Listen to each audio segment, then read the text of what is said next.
আমরা পুরুষ, আমরা অন্য নারীর গন্ধ পেলে 5 বছরের ভালোবাসা 5 সেকেন্ডে ভুলে যাই। আমরা পুরুষ কখনোই এক নারীতে আসক্ত থাকি না, বা গল্পটা এমন হতে পারে আমরা কখনো এক নারীতে আসক্ত থাকতে পারি না। এটা আমাদের পুরুষ জাতির দোষ। আচ্ছা, তোমরা কি করো বোন?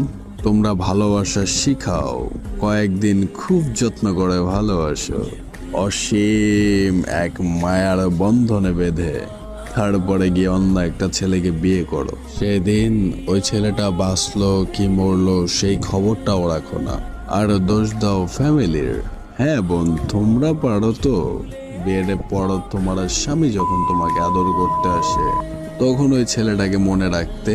তোমরা পারো তো এক পুরুষে আসক্ত থাকতে। তোমরা যারা এক নারীতে আসক্ত ছেলের গল্প শুনতে চাও, তাহলে আমার আইডির প্রত্যেকটা ভিডিও তোমার জন্য। যে পুরুষ এক নারীতে আসক্ত, তার শেষ পরিণতি কাফনে সীমাবদ্ধ।